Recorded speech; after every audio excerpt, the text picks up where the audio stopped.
Merci d'être en notre compagnie dans cette session d'information. Au sommaire, la naissance d'un cadre formel et légal d'échange entre le Bénin et le Tchad. L'association entend mutualiser les potentiels des deux peuples dans plusieurs secteurs de développement, comme la culture, les arts et le sport. Interface Tchad-Bénin est le nom de l'organisme porté sur les fonds baptismaux. En ce début de week-end à Cotonou, à suivre le point complet de l'Assemblée générale constitutive. On revient aussi dans ce journal sur les manifestations officielles de la célébration de la 33e édition de la Journée de l'enfant africain cette semaine. C'était à Covey, dans le Zoo, sous le thème « Les droits de l'enfant dans l'environnement numérique ». Organisation de lutte pour la réalisation des droits des enfants, parents et autorités politico-administratives ont échangé autour de leurs responsabilités pour une meilleure condition de l'enfant béninois. L'Agence béninoise de transfusion sanguine réunit les meilleurs donneurs du liquide vital de tous les départements du Bénin à Brikon.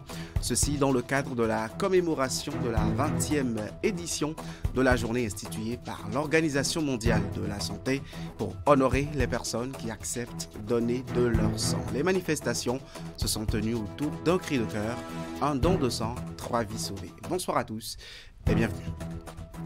Tout est fin prêt pour le démarrage effectif des épreuves écrites du baccalauréat demain.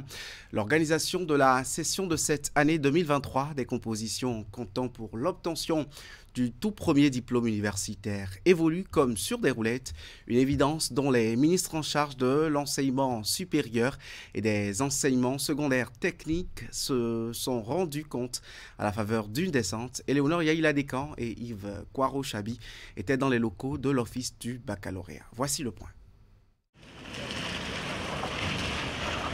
Loin des adresses habituelles des veilles d'examens nationaux, les ministres en charge des degrés 2 et 3 de l'éducation nationale ont préféré toucher du doigt la réalité de l'organisation du baccalauréat session de juin 2023. Ils y parviennent en se rendant à la bonne adresse, là où les dossiers des 77 563 candidats attendus ont été traités et suivis jusque-là. Le modèle béninois d'organisation du baccalauréat est apprécié et exporté dans le cadre de l'harmonisation du baccalauréat au sein de l'UMOA. Nous sommes prêts pour une réussite parfaite de l'examen. Nous avons fait des séances de travail avec les chefs, centres, superviseurs de l'examen. Cela veut dire que les ressources, les divers intrants, ont été mobilisés et confiés à l'organisation de cet examen. Cela veut dire également que tous les acteurs ont été touchés et chacun a la bonne compréhension de sa mission. Chaque acteur est simplement en attente du lancement officiel pour se mettre au travail. C'est ainsi que je m'en vais saluer tous les enseignants qui déjà ont préparé les apprenants. La visite que j'ai pu faire avec ma collègue au niveau des cantines et me rassure. Cela me rassure de ce que les choses se passent bien comme à l'accoutumée. J'ai bien suivi le point des préparatifs que vous venez de présenter. Je voudrais à la suite de ma collègue rassurer tous les candidats et tous les parents d'élèves que le bac aura bel et bien lieu lundi prochain dans les meilleures conditions possibles. Rassuré du bon déroulement de cet examen, lundi 19 juin prochain, dans les 136 centres au plan national, il ne restait qu'à dire bonne chance à tous nos candidats. Et je vous souhaite une bonne et sereine composition. Et voilà pour ce qui est du baccalauréat. Assemblée générale constitutive de Interface Tchad-Bénin, je vous l'ai dit dans la charpente de cette édition, c'est une association créée ce vendredi pour faciliter les échanges entre les peuples béninois et tchadiens. Plusieurs secteurs de développement vont être explorés pour une coopération fructueuse au profit des deux États. Le point de la cérémonie d'ouverture de l'Assemblée générale avec Idrissou Boukari. Il existe désormais un cadre légal d'échange entre les Béninois et les Tchadiens pour le développement des deux nations. En assemblée générale constitutive ce vendredi 16 juin 2023, Interface Tchad-Bénin a été portée sur les fonds baptismaux par ses membres fondateurs. Une association qui est née pour renforcer les liens de solidarité et de fraternité entre les peuples béninois et tchadiens. La mise en place de Interface Tchad-Bénin vise plusieurs objectifs. Les principaux que nous avons identifiés: soutenir l'offre de formation dans les domaines de la culture, des arts, du sport, de l'éducation et des technologies de l'information et de la communication. Intensifier les échanges culturels entre les deux pays. Renforcer mutuellement l'offre de services de santé, d'hygiène, d'assainissement et de l'eau potable. Promouvoir l'agriculture, l'élevage et la pêche à travers les échanges de bonnes pratiques entre les deux pays. Nous allons mettre ensemble la Chambre de commerce tchado-béninoise. Nous allons créer des opportunités d'emploi, même pour la jeunesse. Si le Tchad a besoin des infirmiers, des médecins, des enseignants et de tout autre corps de métier, c'est l'occasion d'appuyer. Si le Tchad a une certaine expertise dans un domaine où le Bénin a des besoins, ça se fera. Nous allons aussi mettre en place entre le Bénin et le Tchad des centres culturels tchado-béninois pour des échanges culturels entre les deux peuples. Parce que souvent, beaucoup de choses se font au niveau des gouvernements. Mais là, nous voulons rapprocher les peuples. Lorsqu'on est proche, on peut être mutuellement bénéfique l'un pour l'autre. C'est l'objectif pour montrer qu'au Tchad, il y a la vie, il n'y a pas que la guerre. C'est très important pour nous. Les témoignages des uns et des autres révèlent les liens historiques qui existent entre les deux nations depuis de longues années. Interface Tchad-Bénin veut faire la promotion de la coopération sud-sud dans tous les secteurs. Il s'agit de rapprocher davantage les deux peuples à travers des actions concrètes de développement. Elle vient plutôt renforcer celle qui existe déjà. Donc c'est une association qui a beaucoup de projets, qui a beaucoup d'initiatives. Et nous autres, nous allons les accompagner, et les Béninois et les Tchadiens. Ensemble, nous allons accompagner cette association qui va nous être utile de part et d'autre. Donc tout ça concourt à nos cadres africains de contribuer utilement au rapprochement des valeurs culturelles. Parce que même si on parle beaucoup d'économie du commerce, mais c'est l'économie culturelle qui conditionne tout ça. Le rapprochement et l'amour des uns des autres.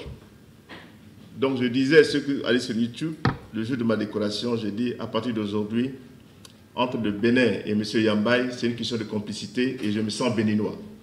Après sa mise en place, Interface Tchad-Bénin sera présentée aux autorités aussi bien béninoises que tchadiennes afin que ces responsables commencent à dérouler leur feuille de route pour le bonheur des populations des deux pays frères. Dedras ONG et ses partenaires ont commémoré à Nati Tengou la journée de l'enfant africain pour le compte du département de la Takora, une initiative qui vise à reconnaître la place des enfants dans la société. Plusieurs activités ont marqué cette célébration, dont des communications et surtout divers jeux en faveur des enfants. L'événement a eu lieu sur l'explanade de l'ex-CPR dans la cité des Lantos. Voici le reportage de Régis Hippolyte Agossou. C'est cette caravane animée par les enfants de la Takora à travers la ville de Nati Tengou qui a donné le top ce vendredi 16 juin 2023 aux manifestations célébrant l'enfant africain. Initiative du projet Agir, piloté par Dedras ONG, avec l'appui de ses partenaires techniques et financiers, Plan Bénin et la coopération suisse. Cette célébration vise à reconnaître et à respecter les enfants et leurs droits. Cette journée donne l'occasion d'appeler à une prise de conscience individuelle et collective sur la nécessité de promouvoir les droits des enfants qui y bafouent. Elle permet de susciter sobrement la réflexion et des actions pour relever les défis redoutables auxquels les enfants africains sont confrontés au quotidien. Respectons les droits des enfants afin de mieux les protéger.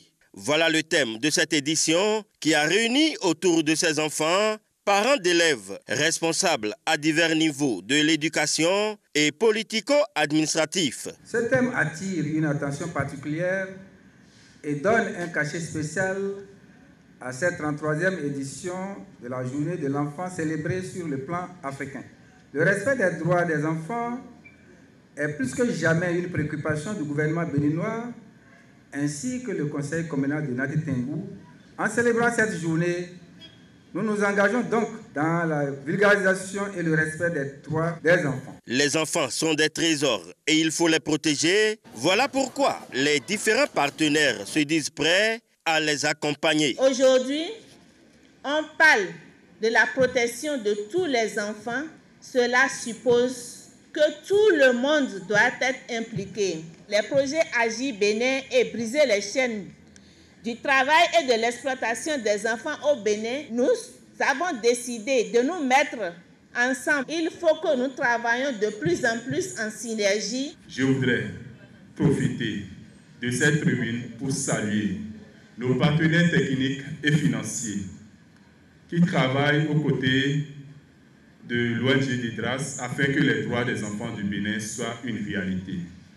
Je vais nommer Plan International Bénin, la coopération suisse, Action Éducation, World Endads et la Fondation AFAS qui nous appuient dans la mise en œuvre du projet Briser les chaînes de l'exploitation domestique des enfants. Occasion pour ces enfants eux-mêmes de faire un plaidoyer. Nous, enfants du département de la Takora, plaidons pour que les autorités du pays, quel que soit leur rang, agissent pleinement pour le respect des droits des enfants et qu'ils prennent des actions fortes pour que plus jamais les enfants du Bénin ne soient impactés par des pratiques néfastes affectant leurs droits.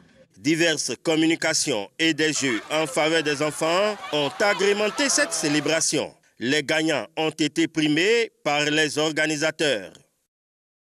La célébration au plan national de cette 33e édition de la Journée de l'enfant africain a eu lieu à Kovet. Elle a réuni en plus des enfants, les autorités ainsi que des organismes et structures intervenant dans le domaine de la protection et la réalisation des droits des enfants. Les festivités organisées autour du thème « Les droits de l'enfant dans l'environnement numérique » ont été le cadre pour attirer l'attention des parents sur le rôle qui leur incombe, bien sûr, dans l'éducation et la sensibilisation des enfants. Les précisions. Chaque année, l'Afrique célèbre ses enfants. Les manifestations rappellent le massacre des enfants de Soweto par le régime de l'apartheid en 1976. La journée de l'enfant africain, JEA, est un événement d'envergure organisé depuis le 16 juin 1991. Au Bénin, cette année, les festivités sur le plan national ont eu lieu à Kovet. Acteurs à divers niveaux impliqués dans la protection et la réalisation des droits de l'enfant se sont encore retrouvés pour réaffirmer leur engagement à poursuivre le combat. Je vous exprime par ma voix notre engagement ferme à travailler aux côtés du gouvernement pour qu'ensemble les maux tels que la cybercriminalité, le viol et tous les abus et violences perpétrés à l'endroit des enfants soient bannis de notre société.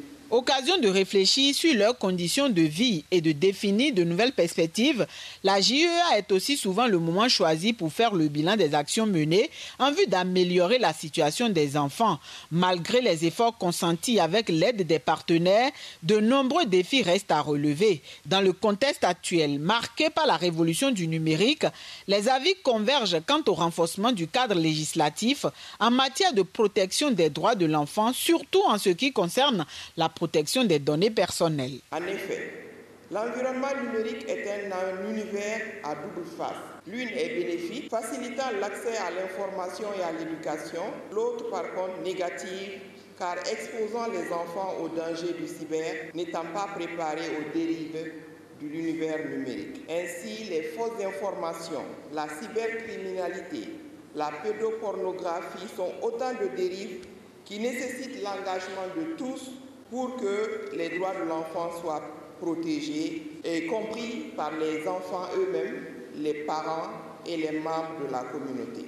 Notre responsabilité est grande et les générations futures jugeront de l'efficacité des engagements que nous prenons aujourd'hui. Chères autorités, identifiez les défis auxquels sont confrontés les enfants dans l'environnement numérique et les solutions possibles à ces défis. Pour cette 33e édition de la JEA, le thème retenu est libellé ainsi qu'il suit: les droits de l'enfant dans l'environnement numérique.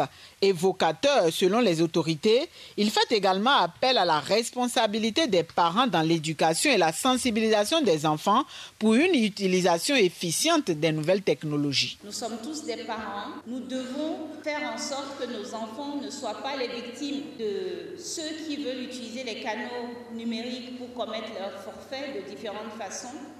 Et en même temps que nos enfants ne soient pas les bourreaux également des autres. Il importe donc d'informer davantage la société sur la protection des enfants, sur l'utilisation saine et contrôlée des supports numériques pour promouvoir donc cette protection de leurs droits en vue de leur permettre de profiter des opportunités que présente le numérique tout en ayant conscience très tôt des risques et des erreurs qui peuvent être préjudiciables à leur avenir. Au-delà des discours et autres tableaux, la 33e édition de la Journée de l'enfant africain à Kové a été meublée par plusieurs communications ponctuées de projections, lesquelles ont permis de mettre surtout l'accent sur les aspects négatifs de l'utilisation de l'outil numérique. Et justement, à la fin de ces communications liées à cette commémoration de Kové, les projections ont été faites sur les avantages et les inconvénients de l'utilisation des nouvelles technologies chez les enfants à l'assistance. Les échanges se sont poursuivis avec quelques parents ainsi que d'autres enfants qui ont accepté de répondre aux questions de nos reporters. Suivez ici leurs impressions au micro de Imet Hélène Amoussou. Cette 33e journée de l'enfant africain, ça s'est passé dans notre commune, la commune de Kové, et nous tenons sincèrement à remercier le gouvernement pour le choix de notre commune. Et en tant que parents, nous avions compris désormais que nous avons un rôle primordial et nous tenons désormais, que ce soit du côté de l'enseignement de l'école comme à la maison, tenir prêt du côté des enfants, surtout avec l'utilisation de nos jours du numérique, c'est-à-dire des portables. On nous a beaucoup enseigné sur le fait que l'utilisation du téléphone portable a beaucoup d'avantages, mais aussi des inconvénients. Parce que quand tu utilises tes téléphones portables en faisant des photos de nuit pour envoyer à tes amis, pour montrer que tu es belle, ça montre que toi aussi tu n'es pas représentable, tu n'es pas digne d'être une future mère ou bien une future parent pour enseigner à ton enfant que le fait de faire ce genre de choses n'est pas bon. Alors nous devons éviter, car cela peut nous créer beaucoup de choses comme la mort.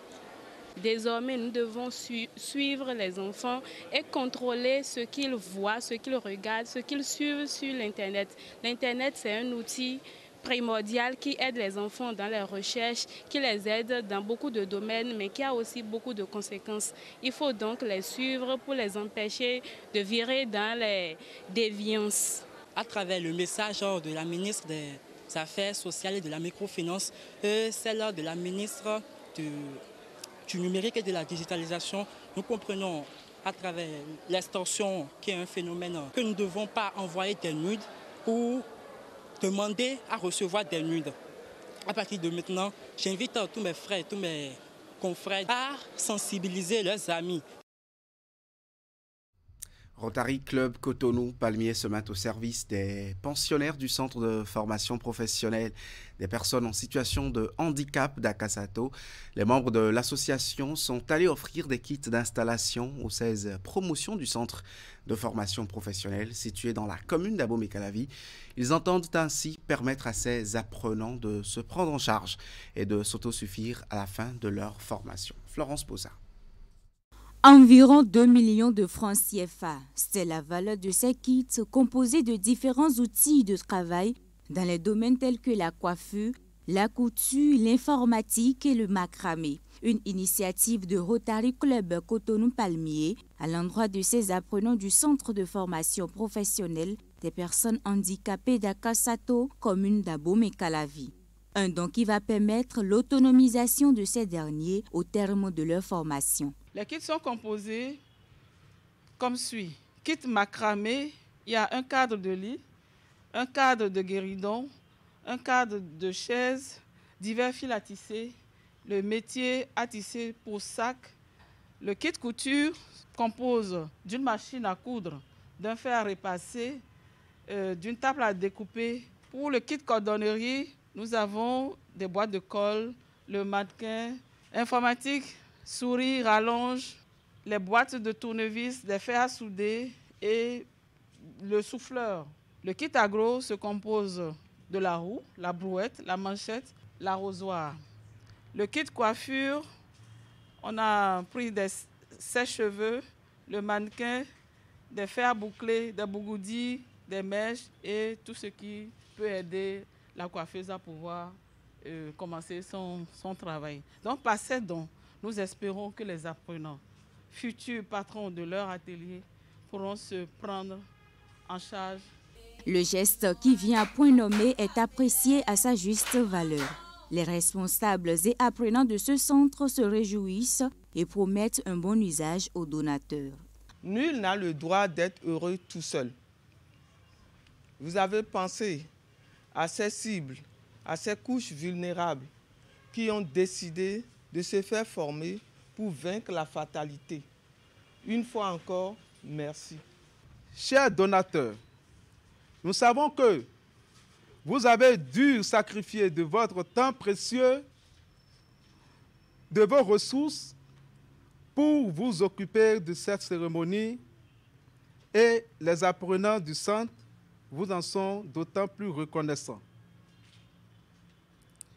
En pensant à nous, vous avez pensé aux plus démunis, aux couches marginalisées, car, je cite, qui prête aux pauvres, prête à Dieu. Fin de citation. Que Dieu vous bénisse. Avec plus de 23 ans d'existence au Bénin, le Rotary Club Cotonou-Palmier intervient dans plusieurs domaines pour le bien-être de la population béninoise en général et les couches vulnérables en particulier.